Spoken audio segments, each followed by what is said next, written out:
begin the recording, okay? And then I will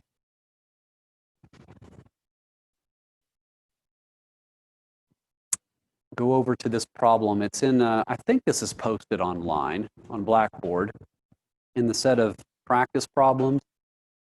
Let me kind of describe the setup here, and then I'll give you guys a few minutes to try to work this one on your own. So use supply and demand graphs of the federal funds market to analyze the following situation. Suppose that the equilibrium funds rate is equal to the interest rate that the Fed is paying on its reserve balances. That's this IOER, interest rate on excess reserves.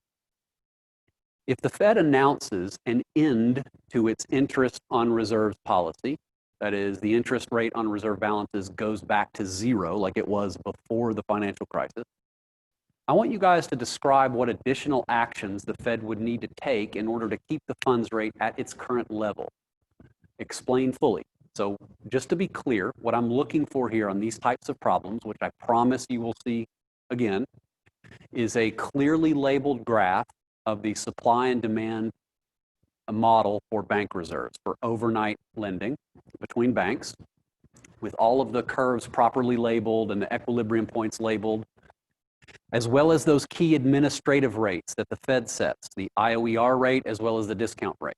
All right, so show the initial equilibrium here, and then show what happens if the Fed were to end its interest on reserves policy, and then what the Fed might need to do to keep the federal funds rate target stable. So illustrate it clearly on a graph, and then I don't really need to see more than a sentence or two on your exam or on a lab that explains why the curves shift in the manner that they do. So explain to me clearly in like a sentence or two which policy tool the Fed is actually using here. So why don't you guys take a couple of minutes to try to get started on that one, and then we'll illustrate it on the document camera here together before we move into the new slides for today.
Okay, hopefully you guys had a few minutes to work on this. Let's go ahead and discuss it together. So here is the kind of initial scenario, right? We've got a model of the market for bank reserves. We've got this downward sloping portion of the demand for reserves, and then it becomes perfectly elastic at the interest rate on reserve balances. That is the IOER rate.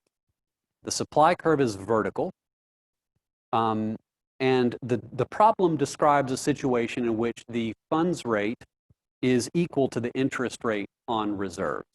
And so it must be the case then that supply and demand are intersecting along this perfectly elastic component of the demand curve. The ceiling for the funds rate, of course, is given by the discount rate, this perfectly horizontal component of the supply curve. So this is our kind of initial position of this market, okay? Hopefully you guys got that so far. So this is kind of what I'm looking for to set up the problem. Now, what is described in the example? That the Fed announces an end to its interest on reserves policy, right? So who can tell me what is immediately going to change in this model and how that would affect, all else equal, the equilibrium federal funds rate? Yes. Sorry? What do you mean? Well, no, remember, so this perfectly elastic component of the demand curve, it becomes elastic because it occurs at this interest rate on reserve balances, right? What's going on here is that banks are not going to want to lend at an interest rate in the overnight market at a rate below that, because that's what they could get by simply parking those reserves with the Fed. If the Fed were to eliminate this policy, then effectively the interest rate on reserves goes to zero. And the demand curve is then going to just continue to slope down until it goes all the way to, let's say this is zero here, okay? So this gives us our new demand curve. It kind of twists clockwise in this fashion. Now, all else equal, what would happen here? The new intersection of the supply of reserves would cross this downward sloping portion on the demand curve down below somewhere. That would put downward pressure on the equilibrium federal funds rate, right? So if the Fed were to eliminate its interest on reserves policy, the equilibrium funds rate would fall in this case. And as the funds rate falls, the quantity of reserves demanded in the system-wide would increase. Okay, but the question gives us another detail, right? What if the Fed wanted to kind of sterilize the effect of this announcement on the equilibrium federal funds rate? So it's going to end its interest rate on reserve policy, but it doesn't want the funds rate to fall. What could it do in response to that?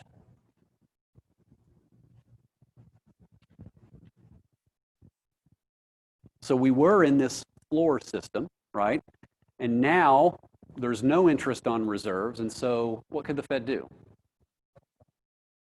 The Fed can purchase securities to bring the supply back. Yes, an open market sale of securities, which would do what? That would drain reserves from the banking system and shift the supply schedule back to the left. We'll call this S2. As the volume of bank reserves in the system declines, then we can return to a new equilibrium point. I'll call it point B, where the effective federal funds rate equals what it did to begin with, right? So if the Fed were to eliminate its interest on reserves policy, what the model predicts is that the Fed would also have to drain bank reserves out of the banking system in order to keep the funds rate stable. Otherwise, the equilibrium funds rate would tend to fall. Right, so that's kind of an interesting question because it combines both aspects of a floor system and a corridor system, right? Once we eliminate interest on reserves, we kind of return to this corridor system where reserves are scarce on the margin. Okay, you guys have any questions then about that one? Good. Let us move on to new material then.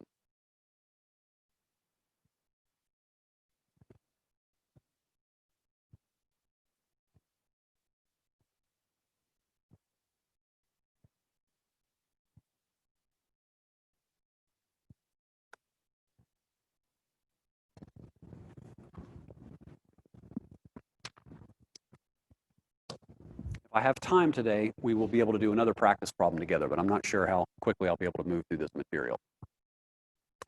Okay, so the previous section that we talked about last week and a little bit at the start of class today on monetary policy operating procedures is really, really important, all right?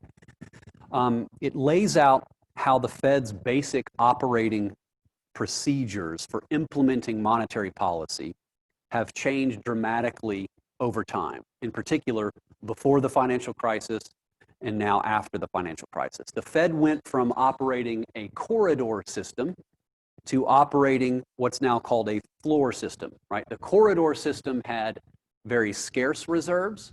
Under a floor system, one of the key features is that bank reserves are abundant or ample, all right?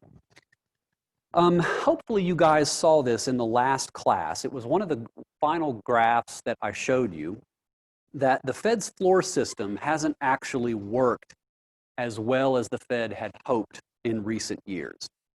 There have been periods where the effective federal funds rate has fallen below the interest rate on excess reserves, and there have even been very recent periods where the funds rate has risen above the interest rate on excess reserves, right? Under a floor system, the theory is supposed to predict that the funds rate is always going to be pinned down precisely by the interest rate on reserves. In practice, this has not happened, okay? The first thing that I want to do today is really get to the bottom of why the interest rate on excess reserves has actually failed to establish a firm lower bound or a hard floor for the federal funds rate. Theory tells us one thing, but practice tells us actually something different, all right? So we really need to get to the bottom of what's going on with the Fed's floor system in practice. We're then going to discuss how the Fed created an additional policy tool called the ONRRP facility. All right, now that sounds really complicated. What that stands for is Overnight Reverse Repurchase Agreement Facility. We've talked about repos and reverse repos last week. Today is where we're going to get more into the detail about how this works. So to shore up or plug holes, if you will, in the Fed's floor system, which hasn't worked perfectly in the past few years, the Fed created this additional policy tool called the Overnight Reverse Repurchase Facility. With it is an interest rate that I'm going to refer to as the ONRRP rate. Okay, we're going to see exactly how, with the addition of this tool, the Fed can actually provide another floor below the IOER at which the federal funds rate is never going to go below. Okay, so it's kind of a safety or a firewall for the Fed's floor system. And that's what we're going to talk about today. The section 4.3, which we won't talk about until the next class, we're going to look at the opposite problem that the Fed has recently, and that is not why the funds rate has fallen below IOER, but why recently, as recent as last year, the end of like September, October of last year, in fact, the federal funds rate and other short-term market interest rates spiked above the interest rate on excess reserve quite considerably. So why was it in this situation that the IOER rate was not actually pinning down the federal funds rate? Looks like the Fed has faced both problems. The funds rate has sometimes fallen below the floor, but the floor has failed to pin down the funds rate in other situations. The basic reason why this has happened, we're going to trace this to what I call fiscal flow volatility. It's the payment of certain taxes and other transactions that the U.S. Treasury conducts that have that I should say that work sometimes at cross purposes with monetary policy. So in section 4.3, we'll actually get a really interesting example, in my opinion, about how fiscal and monetary policy can sometimes contradict one another. That the actions that the U.S. Treasury take can, in some situations, undermine the Fed's implementation of policy in its floor system. How does that work exactly? Because that's another challenge that the Fed has faced. And then finally, we're going to actually discuss how the Fed has dealt with these fiscal flow issues by returning to our old friend, open market operations, right? I've been telling you for at least a class period now about how open market operations are dead in a floor system, right? The way the Fed changes interest rates is by adjusting the IOER rate administratively. And there's no role for open market operations, not so fast. In fact, in a floor system, there can be a role for open market operations when the funds rate kind of spikes above the interest rate on excess reserves. And we'll look at how the Fed carries out those actions again in the following class. Okay? So that's the basic plan for the next 2 days. Again, now this stuff, again, it's just a warning. All of this stuff is highly technical. I understand that it's sometimes difficult to comprehend. All right, I'm going to do the best I can to explain it in as plain and English as possible. But if something is confusing, I want you guys to stop me, and I'll try to clarify it a little bit better. Okay. All right, to set the stage for today's discussion then, let's quickly review the basic operational differences between the corridor and the floor system, okay? Now remember, before 2008, the Fed managed the federal funds rate by operating in this corridor system. Under a corridor system, the Fed would adjust the federal funds rate through these daily open market operations. Right? That is the sale or purchase of mostly U.S. Treasury securities in secondary markets, right? And they would exchange those Treasury securities for newly created bank reserves, right? The Fed could cut the federal funds rate by draining reserves from the banking system, right? By selling Treasury securities in an open market operation. It could, it could cut I said that backwards. It could cut the funds rate by purchasing securities in the open market, right? Increasing bank reserves. If it wanted to raise the federal funds rate, it would do exactly the opposite, okay? Now, hopefully you guys recall, this strategy is only going to work if the supply of bank reserves intersects the demand on that downward sloping portion of the demand curve.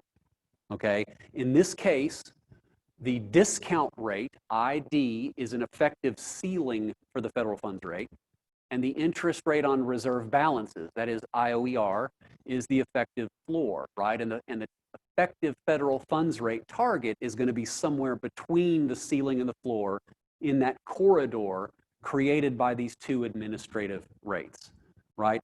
In this system, bank reserves are scarce at the margin. Okay, now again, really quickly, how does a floor system differ? After 2008, when the Fed began expanding its balance sheet through QE, quantitative easing, and the Fed began paying interest on excess reserves, banks dramatically increased their holdings of excess reserves. Excess reserves became abundant on the margin. These policies, you'll recall, pushed the volume of reserves in the banking system so far to the right that the supply of reserves intersected the demand for reserves on this perfectly elastic portion. And at that point, the equilibrium federal funds rate is just pinned down specifically by the interest rate on reserve balances. And so we move from a corridor system to a floor system. Once this occurred, the Fed could simply change its target for the federal funds rate, not through daily open market operations, but rather by doing what? By simply changing the interest rate on reserve balances that it sets administratively. That's not a market rate. The federal funds rate is a market rate, okay? So for example, if the Fed wanted to hike the federal funds rate, instead of selling assets like we just did in this practice problem as an open market sale of securities, what does it do? It simply raises the interest rate on reserve balances enough to increase the federal funds rate by whatever the desired amount is. And we move from this equilibrium point to this one. And again, reserves are going to be ample in this regime, whereas in a corridor system, they're going to be relatively scarce as banks try to get rid of their excess reserve. Those are the main operational differences between the corridor and the floor system. Now, I say all of that because a floor system is only going to work in the real world as long as, now this is the important point, as long as market participants, financial market participants, are indifferent between lending to the Fed overnight versus lending to another financial institution overnight. A participant that lends to the Fed overnight is basically depositing reserves in its reserve account at the Fed, right? An institution that wants to lend to another financial institution is participating in the federal funds market. Those two interest rates, the IOER rate and the federal funds rate, are only going to be the same if financial market participants are indifferent between those two options, that is lending to the Fed and lending in the interbank market. Okay? That's what the theory tells us has to happen. Now the question is, what does practice actually demonstrate? Are financial market participants really indifferent between lending to the Fed overnight versus lending to other financial market participants? Well, let's take a look at a graph. So I pulled this data from the Federal Reserve Bank of St. Louis, and it shows two different interest rates. This should say FFR, by the way, not just FF. That's the blue line is the effective federal funds rate. The red line is the interest rate on excess reserve announced by the Fed. The time period here I'm focusing on is the very end of 2008, kind of when the financial crisis really got going, throughout the crisis and then into the post-crisis period, all the way up to, let's say, mid-2017, okay? Now, what do you see here? And again, I've already actually demonstrated this result to some extent in the last class. You see that the federal funds rate consistently was trading at a point below the interest rate on excess reserves, okay?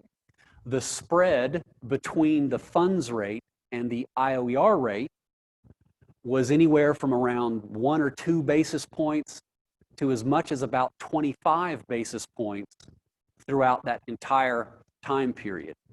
And so what we can conclude then by looking at the data is that not all financial market participants regarded lending to the Fed and lending to other banks overnight as being equivalent. They weren't indifferent between those two options.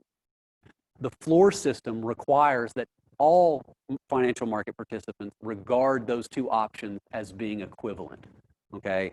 So the Fed's floor system wasn't really working perfectly in practice.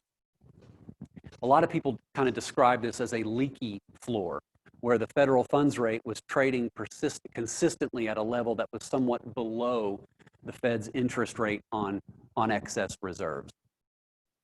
Okay, now why is this important? Given that there isn't this kind of complete arbitrage going on, which makes the IOER rate equal to the funds rate, then it's going to be difficult for the Fed to know exactly what would happen to the funds rate over time if the Fed started to change the interest rate on excess reserves. Remember, what is the Fed's objective here? They want to try to manage the federal funds rate, this interbank interest rate. And in a floor system, it's attempting to do that by changing this IOER rate. But if the floor is leaky and the spread between these two rates is variable and sometimes volatile, how can the Fed know for certain that once it starts to increase its interest on excess reserves, that the federal funds rate will increase in tandem? Will the spread between those two rates narrow? Will it widen? Will it become more volatile, less volatile? It's hard to say in an uncertain world, okay? This can spell major trouble for the Fed in trying to actually implement monetary policy with a floor system. Before the crisis, the Fed was really, really good at targeting the federal funds rate through open market operations. It hardly ever missed. Post-crisis, in the Fed's floor system, the Fed is missing all the time, right? And it's because of this variable spread between its IOER rate and the federal funds rate. All right, so this whole idea of kind of a leaky floor that the Fed was facing post-financial crisis could be a significant problem for the Fed in their attempt to manage short-term interest rates in a floor system.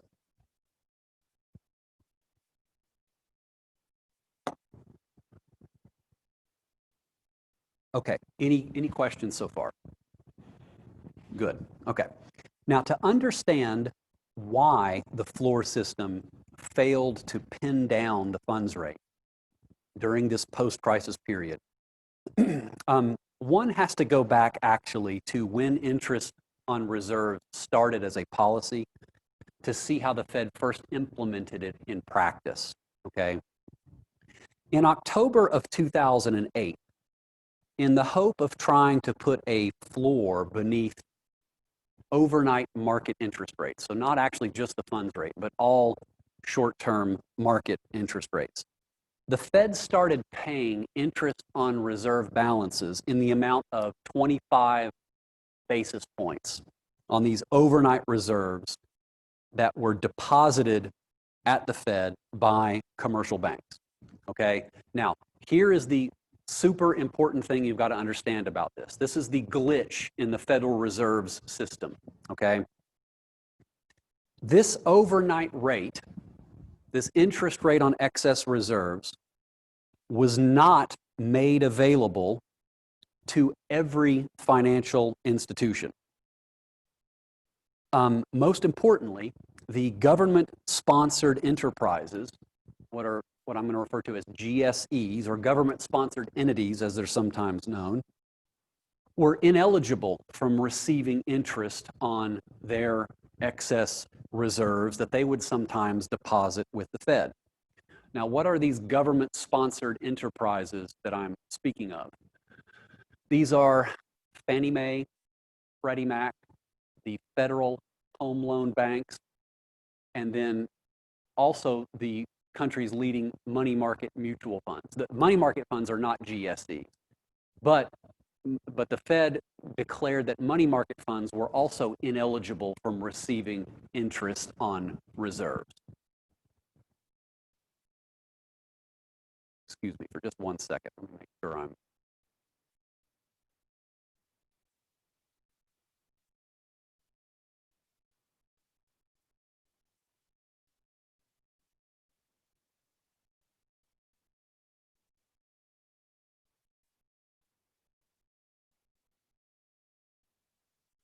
Sometimes I forget if I've remembered to share the right screen with the Zoom participants. I apologize. Okay, so the Fed created these eligibility restrictions where some financial market participants, mainly commercial banks, were allowed to receive 25 basis points of, that's annualized interest, by the way, on their excess reserve holdings at the Fed. Other financial institutions, mainly the GSEs and these money market mutual funds, were ineligible to actually receive interest on their reserves that they would also hold with the Federal Reserve. So as a result of the introduction of IOER in this strange manner, it created a gap between the interest rates that were available to what I'll call eligible versus ineligible financial institutions. Okay, you might imagine that this had big effects on how the federal funds rate then would be determined in equilibrium and who was actually going to participate in the interbank market, right, in the federal funds market. Now, before we go on and talk about how this weird restriction on who's eligible and ineligible to receive interest on reserves affects our market for bank reserves overnight, I'm not going to presume that everybody in this class knows what a government-sponsored enterprise is. So let me talk for 5 or 10 minutes about these GSEs, because I want to make sure everybody knows exactly what it is I'm talking about. There are 3 of them in particular that I think you should know something about. The first one is Fannie Mae, or the Federal National Mortgage Association. This was a corporation that was actually founded in 1938 as part of the New Deal legislation that came out of the Great Depression. Ever since, I believe, the late 60s, Fannie Mae has actually been a publicly traded corporation. In fact, I don't have this on the slides, but I think they're ranked 21st on the Fortune 500 list. So it is a multi-billion-dollar corporation. Now, what is the purpose of Fannie Mae? I summarize it here on the slides for you. It's a publicly traded GSE that tries to help make home mortgages available to moderate to low income borrowers by purchasing mortgages in the secondary mortgage market. Okay, so the purpose of Fannie Mae is to try to expand the secondary mortgage market. Okay, not the primary mortgage market. All right, be careful about that. Fannie Mae does not originate or provide mortgages directly to borrowers. They're not in the business of doing that. Banks and local mortgage brokers are the ones that originate these loans.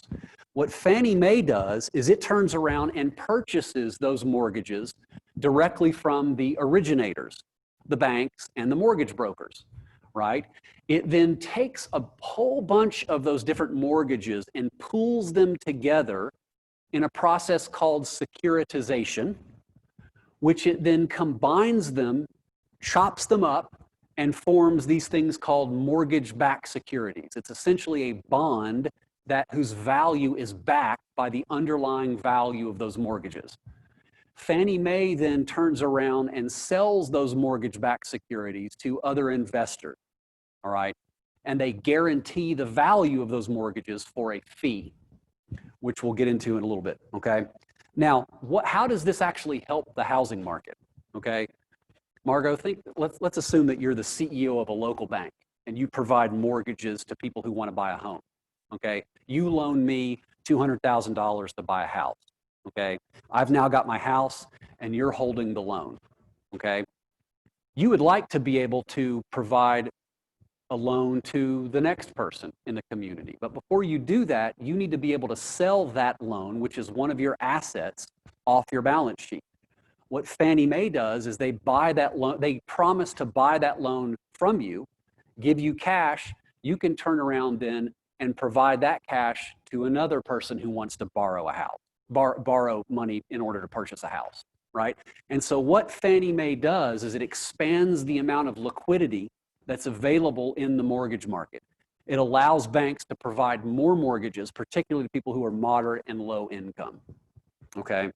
By purchasing these mortgages in the secondary market. Now, one last thing I want to say about this. Fannie Mae, as a government-sponsored enterprise, has an implicit guarantee. It's not explicitly backed by the government, meaning that if you buy a one of these mortgage-backed securities created by Fannie Mae, it's not guaranteed that you're going to get bailed out by the government. However, there is an implicit guarantee in the sense that most investors think that if the stuff hits the fan, that the federal government will actually bail out these government sponsored enterprises. And in fact, during the financial crisis, they did, right? Fannie Mae failed spectacularly because they were holding all of this mortgage-backed securities that they had promised to guarantee, whose value collapsed completely, right? So it went into receivership by the federal government, and it actually has been bailed out. So that implicit guarantee is an important part of these government-sponsored enterprises. Freddie Mac is another GSE that is also very similar to Fannie Mae. This is also a publicly traded GSE.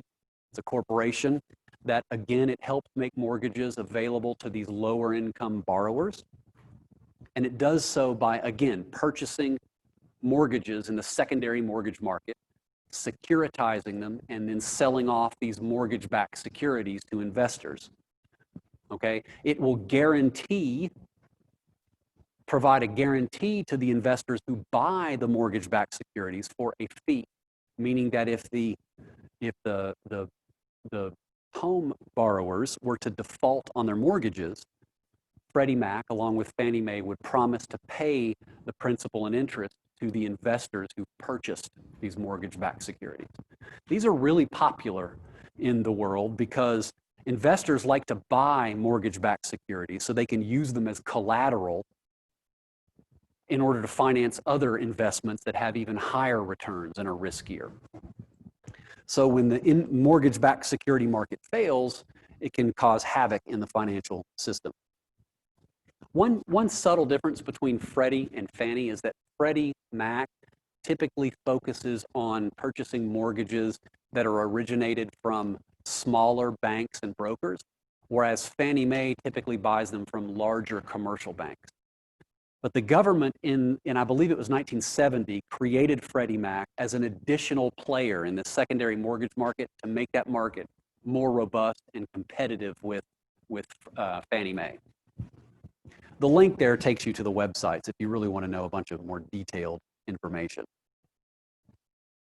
Okay, lastly, the federal home loans. What the heck are those? The federal home loan banks, there are 11 of them that comprise this system. There are 11 US government-sponsored banks that provide liquidity, reliable liquidity to their member financial institutions, okay? So you remember earlier in the semester when we talked about how commercial banks would be part of the Federal Reserve System by purchasing stock in their district Federal Reserve Bank?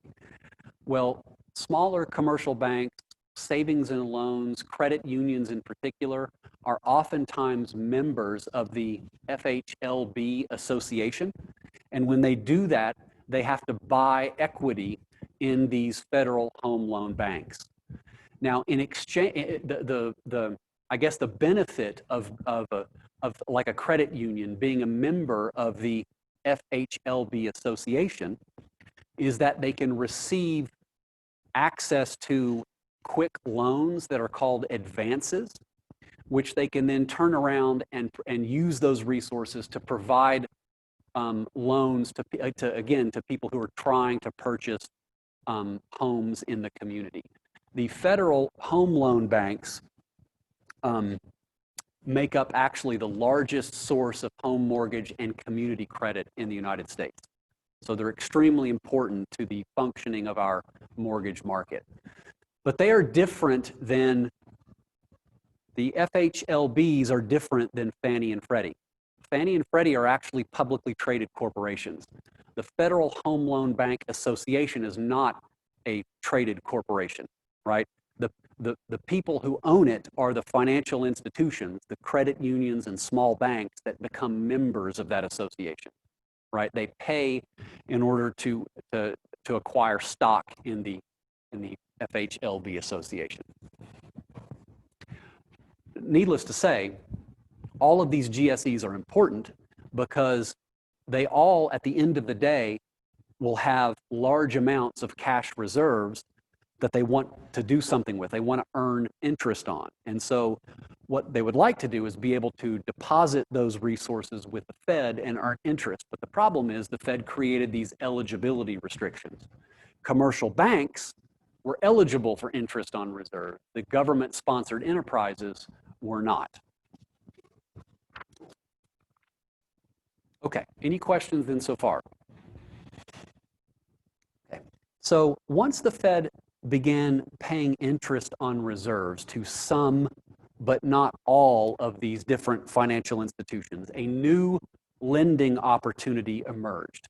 And this is really the genesis of this gap between the IOER and the federal funds rate that we saw on the earlier graph, okay? Let's describe kind of what happened. And by the way, this figure here, which I lifted from a Federal Reserve article, illustrates the new lending opportunity very well, in my opinion. So you should be able to reference that graph and understand it fully. Let's consider for a moment a financial institution that's ineligible to receive interest on excess reserves, like an FHLB associated bank, okay? At the end of each business day, that Federal Home Loan Bank might have a bunch of cash reserves sitting around that it would like to earn interest on, okay? However, the highest overnight interest rate that it can receive, what economists refer to as its outside option, is 0%, because the Fed has declared these government-sponsored entities as being ineligible to earn interest on their excess reserves. Now, eligible financial institutions, like regular old commercial banks, have a better outside option, right? Since they can always deposit their reserves at the Fed and earn the IOER, okay? Now, one little point I want to make about this, and it's something I touched on in the last class that I told you we would come back to today. There is a cost for banks to actually expand their reserve balances with the Fed. Remember, ever since the financial crisis, the FDIC imposes fees on banks according to their assets, not their retail deposit. So anytime a commercial bank wants to, let's say, borrow in the federal funds market, its FDIC fees are going to go up. However, there's an exception to that rule. If it is a foreign bank with a domestic branch, it doesn't come under the FDIC umbrella, okay? But those foreign banks can still earn interest on excess reserves. So what happened here is that the eligibility restrictions combined with this weird regulation from the FDIC changed the federal funds market in a way where now the only parties that have a real incentive to interact are foreign banks with domestic branches and these GSEs and money market mutual funds that don't earn any interest on their reserves. Okay, so this all leads then to an opportunity to arbitrage the federal funds market. How does that work? Well, let's think about it. If there's a federal home loan bank that at the end of the day has a bunch of excess reserves, instead of earning 0% interest on it overnight, what could that FHLB do? It could turn around and lend that money overnight to a commercial bank, usually a foreign bank that's not under this FDIC umbrella, at some interest rate that is what? Below the IOER rate, but above 0, right? That foreign bank can then turn around and take those resources, it borrows them overnight, and parks it at the Federal Reserve and earns 25 basis points in IOER.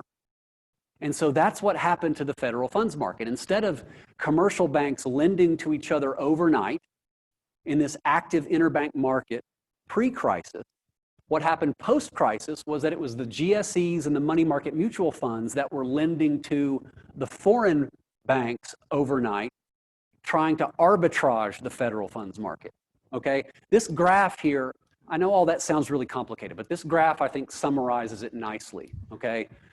This bar here is, let's say, an FHLB. It shows that before the crisis, it earned no interest on its overnight cash holding. That was its outside option, 0 basis points. Here is a bank that could earn 25 basis points on its overnight lending to the Fed. So what's going to happen in this situation? There's going to be a bilateral transaction then between the FHLB and this foreign bank, where they will agree to some interest rate between them that is somewhere higher than the outside option for the FHLB, that's 0%, but lower than the outside option for the bank. This diagram assumes that the bank it's dealing with, by the way, is a domestic bank where its best outside option is 20 basis points. Where that comes from, it assumes that the net return to increasing its reserve holdings falls by 5 basis points because of these extra FDIC fees, okay? So here's, I'm the FHLB, right? What's your name? Levi is the foreign bank that I'm dealing with. We're going to engage in a bilateral transaction. I'm going to lend money to him overnight at somewhere between 0 and 0.2%. And that's the interest rate I'm going to earn, risk-free. Levi is going to turn around and then deposit those funds at the Fed and earn 25 basis points, less his insurance cost. Now, how is the federal funds rate going to be determined then? It's determined by our relative bargaining position. If the market is highly competitive and I can't extract more of the rents from you, then the interest rate is probably going to be closer to 0. But if you're desperate for those reserves, then perhaps I can get you to bid up the interest rate closer to 20 basis points. So the federal funds rate then, this interbank market or overnight market, is going to have an interest rate, a federal funds rate that's somewhere between the outside option of the GSE and the IOER rate. That's the genesis of this leaky floor, is that not all financial institutions were eligible to earn interest on reserves. So it created this secondary market where ineligible institutions were trying to arbitrage the federal funds market. And it caused the federal funds rate to be below the IOER rate all of those years. Okay, any questions so far? Again, I know this is technical stuff, trying to go through it as slowly as possible. I would definitely go back and reference this graph. I think it clearly shows how the funds rate is determined between a GSE that's ineligible for IOER and a bank that is eligible for IOER. Okay, now, how did the Fed then respond to this situation? How did the Fed deal with this glitch in its system where the funds rate was becoming detached from the interest rate on excess reserve, sometimes falling too far below the Fed's announced IOER rate? Well, what it did was it created a brand new policy tool that I want to talk about for the rest of class today, called the Overnight Reverse Repurchase Facility, or the ON-RRP facility. Okay, the ON-RRP facility was designed to install a hard, kind of leak-proof floor under which the federal funds rate would never fall below. The funds rate had unfortunately fallen below the interest rate on excess reserves, but could the Fed install a subfloor that it could ensure that the funds rate would actually never go below through this overnight reverse repurchase facility?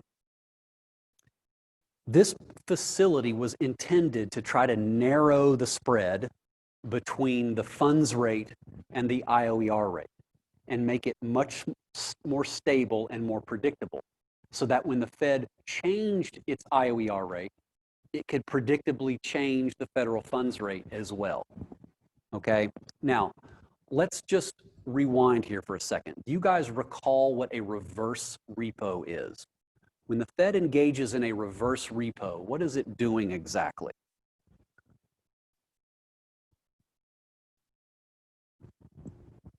You guys remember? This is crucial to understanding how the on-RRP facility works. Levi?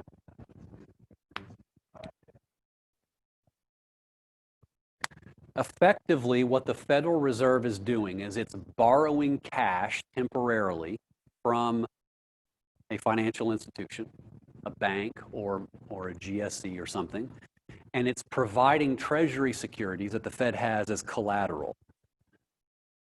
So it's like it's temporarily selling those treasury securities to a financial institution, and it promises to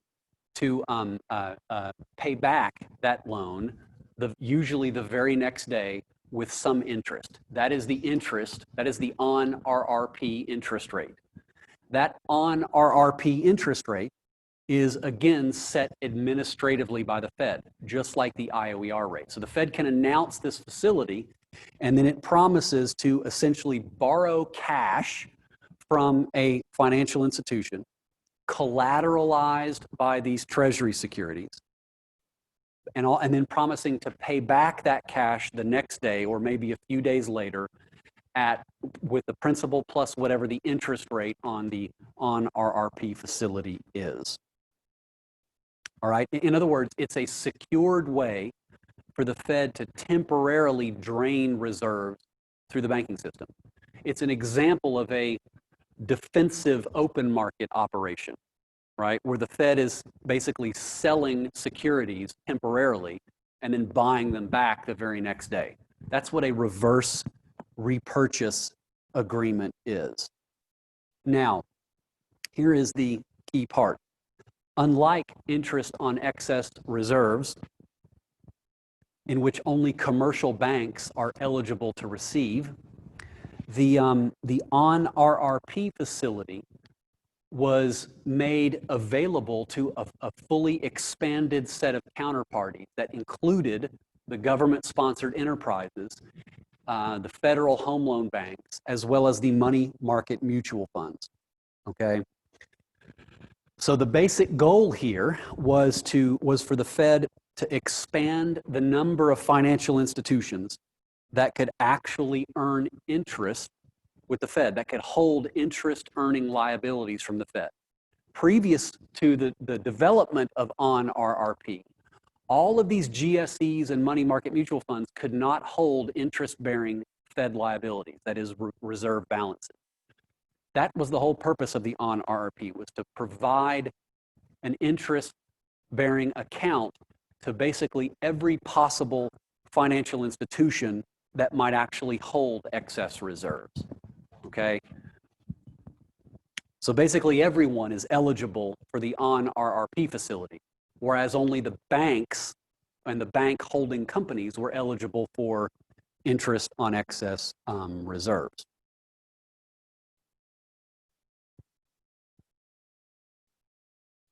Okay, now let me just talk briefly. Maybe you guys can walk me through this.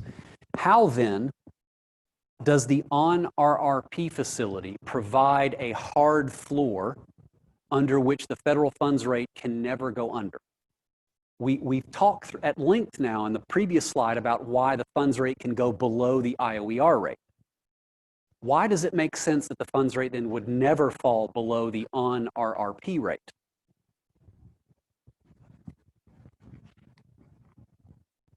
Yeah, what's your name again? I'm sorry. Michael, go ahead.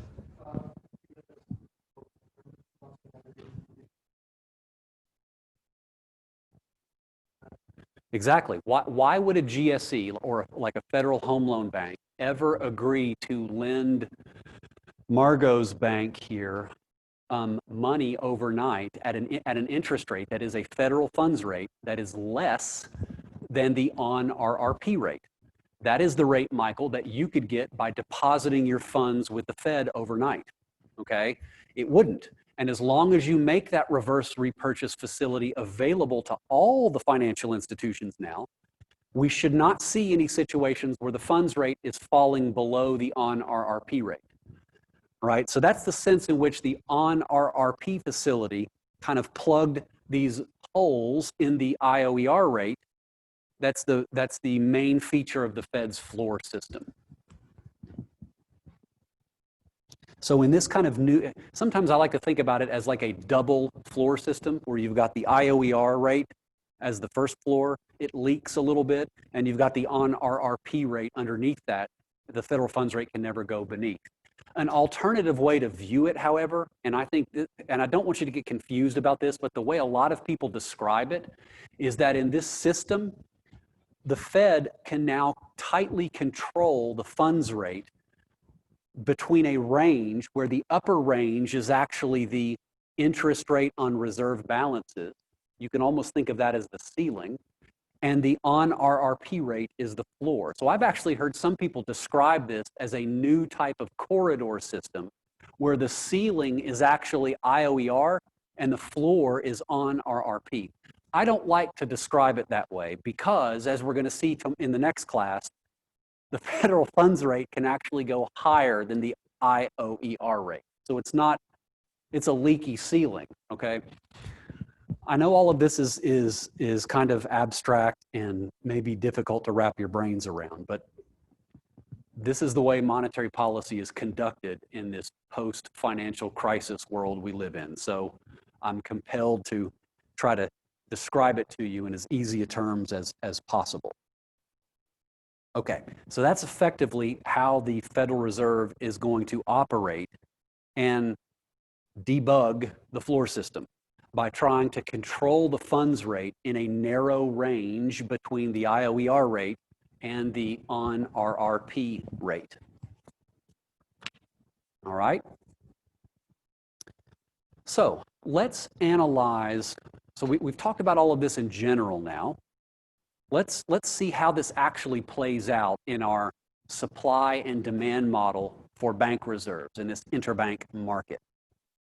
Again, let me emphasize this key point that I don't want you guys to forget. Before the crisis, most of the interbank lending was actually between two banks, right? Where a bank needed reserves to meet reserve requirements and another bank had excess reserve that it could lend. In this post-crisis world, the federal funds market is now mainly comprised of these GSEs and the money market mutual funds lending to foreign banks that aren't subject to this FDIC regulation. Okay, that's what most of the activity is coming from here. Okay, so how does that actually work in practice then? Or how does that manifest itself in our supply and demand model for bank reserves? Not much changes, okay? We still have a downward sloping demand for bank reserves, as well as this perfectly elastic component of the demand schedule that occurs at the interest rate on reserve balances. I've made this a dashed line, however, to kind of indicate that it's not a hard floor, but a leaky floor. Directly underneath the interest rate on excess reserves, usually only about 25 basis points less, is the interest rate attached to the on-RRP facility. I'm going to denote that in this model I sub RR. So that's the reverse repo rate, where IRB is the interest rate on reserve balances. So this is IOER, and this is the on-RRP rate. The Fed can control that range because it sets these two interest rates administratively, right? It can raise them or lower them. Now, in an ample reserves equilibrium, where the supply of bank reserves is way out here on this perfectly elastic portion, what are we going to have happen in equilibrium? According to this model now, the federal funds rate should bounce around in the range between the interest rate on excess reserves and the reverse repo interest rate.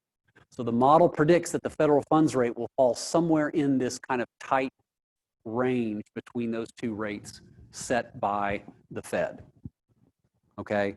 The funds rate, again, the funds rate will not fall below the on-RRP rate because none of these GSEs will be willing to lend overnight at a funds rate less than the on-RRP rate. The funds rate will never exceed the interest rate on excess reserve in principle because of the reasons that we've talked about earlier. Although in the next class, we're going to get into situations where that can actually happen, okay? All right.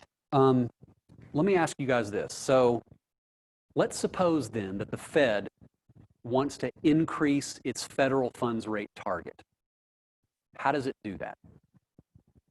In the old corridor system, what would it do? It would sell assets in the open market, shift the supply curve for reserves back, and the equilibrium funds rate would rise in a scarce reserve equilibrium, okay? In this world, however, we have ample reserves. How does the Fed increase the federal funds rate target? It doesn't just do it by announcing an increase in IOER. Why? Because the floor is leaking. What does it have to do? It has to announce a simultaneous increase in both the IOER rate as well as the on-RRP rate. That's what the Fed has actually been doing since about 2016.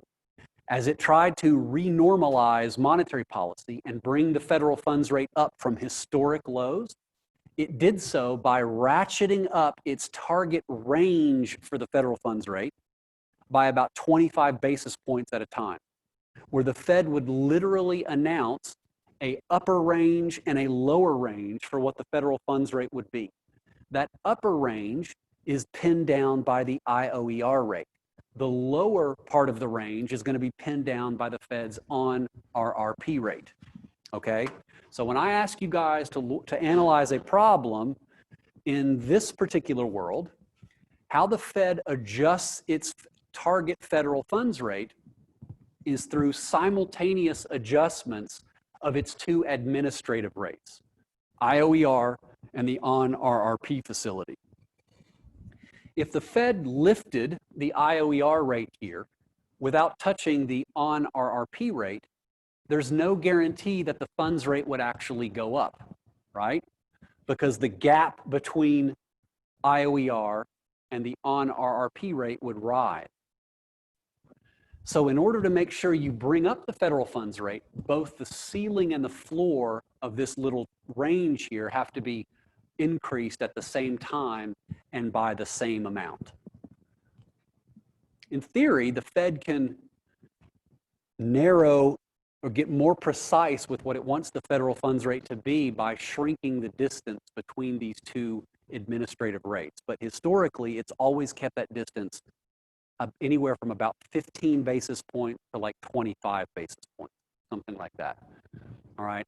That's how the Fed adjusts short-term market rates now in a more complete floor system, by changing both the IOER rate and the on-RRP rate simultaneously. Again, open market operations are, at least in principle, not a part of this deal, right? Because we're living in this ample reserves world. If the Fed were to increase reserves by purchasing bonds or selling bonds to lower reserve, that's not going to do anything to the federal funds rate. It's just going to shift around the supply curve along this perfectly elastic portion of the demand curve.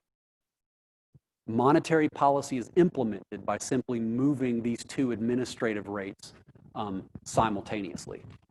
Now, the last thing I'm going to do, let me actually take you out to the Federal Reserve's website. I want to show you the language that the Fed actually uses to describe this process. So here is so this is the implementation note that the Fed published on September 26, 2018. So this is just one example, which tells exactly how the Fed wants the Federal Reserve Bank of New York to carry out this monetary policy action, okay? And I'll just read it. So the Board of Governors of the Federal Reserve System voted unanimously to raise the interest rate paid on required and excess reserve balances to 2.2%, effective September 27th. As part of its policy decision, the FOMC voted to authorize and direct the open market desk at the Federal Reserve Bank of New York, until instructed otherwise, to execute transactions in the system open market account in accordance with the following policy directive. Effective September 27th, the FOMC directs the desk to undertake open market operations as necessary to maintain the funds rate in a target range of 2 to 2.25%, including overnight reverse repurchase operations and reverse repurchase operations with maturities, blah, blah, blah, blah, blah, blah, at an offering rate of 2%. See what the Fed has done here? They've increased the target range for the federal funds rate from 1 3/4 to 2% up to 2 to 2.25%. How did it do it? It raised the top of the range, that is the IOER rate, from 2 to 2.0%, and it increased the on-RRP rate from 1.75 to 2%. So it increased both of those administrative rates at the same time so that it could increase the target range for the federal funds rate up to this new kind of window, all right? Starting in about 2016, this is how the Fed conducted policy and still conducts policy to this day in this manner, right? Anytime it wants to announce a funds rate target change, it adjusts both of these interest rates simultaneously. Now it says, it references open market operations here, but in fact, if we're living in a abundant reserve world, then it won't need to actually conduct open market operations. It can just adjust those interest rates administratively.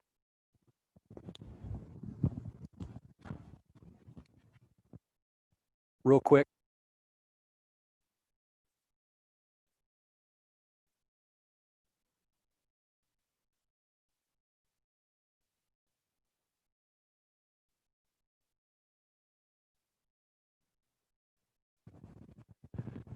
Here's key features then of the Fed's reverse repo facility. Two graphs I want you to look at just really quickly before you guys leave. This is the total lending volume in the Fed's on-RRP facility from 2013 up to the present. And this is the overnight interest rates. The red line is IOER. The blue line is the federal funds rate. So those two are the same as we saw on the graph earlier today. The green line is the on-RRP rate. So look at this right graph first. Notice how the Fed lifted the funds rate starting in 2016 through the start of 2018. It did it by increasing both the IOER rate and the on-RRP rate in tandem with one another. And every time it increased that range, what do you see happening to the federal funds rate? It jumps up and lives somewhere in that band between the two, right? That's why we know that the funds rate was able to increase with IOER, because the Fed was actually increasing the on-RRP rate all the while, okay? Look at what's going on here.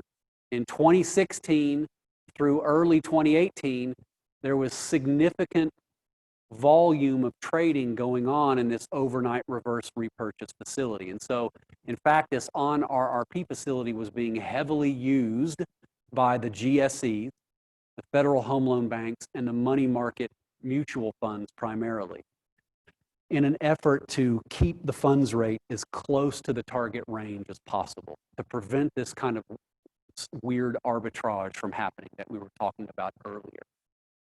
Okay, so this just shows some real world evidence of how the Fed's floor system was actually operating in practice. Okay, heavy volume in the on-RRP facility, which actually declined a lot in 2019, and we'll talk about why on Wednesday. And then you can see how the target range for the funds rate kind of changed over time.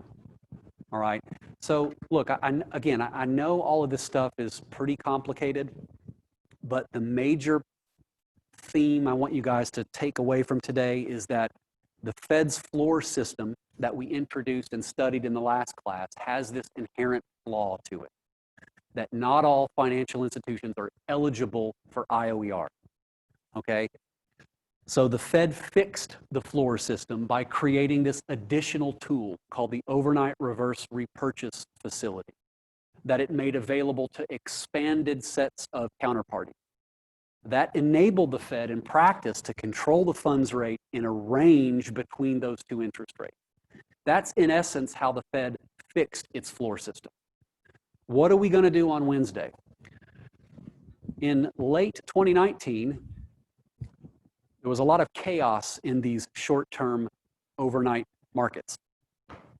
And the funds rate and other short-term interest rates actually spiked considerably above the IOER rate, falling outside, over and above the Fed's target rate. What does the Fed do to deal with that issue? We're going to talk about exactly why that occurred and then the tools that the Fed has to try to bring the overnight rates back down to its target range. The on-RRP rate limits downward fluctuations in the funds rate, not upward, right? The Fed needs an entirely different set of tools to limit those upward fluctuations. That's where open market operations come back into play. We'll start by doing a review question together, to practice this stuff, and then we'll go into the theory, and hopefully we'll have enough time for another practice problem before your lab next Monday, okay? There's tons, I put extra readings, by the way, on Blackboard. I found several pretty recent Federal Reserve notes and articles that explain all this stuff quite clearly. In fact, I drew a lot of the lecture material from those materials. I would really encourage you guys, and for those who are participating remotely, to go back and read that stuff. You're not going to find any of this material in any textbook, undergrad monetary textbook. It's too new. The stuff is changing too rapidly. So please, if any of it's confusing, take a look at those sources. I found them to be very, very helpful myself. Okay, any questions then before you guys get out of here? All right, thanks for coming. I'll see you guys on Wednesday.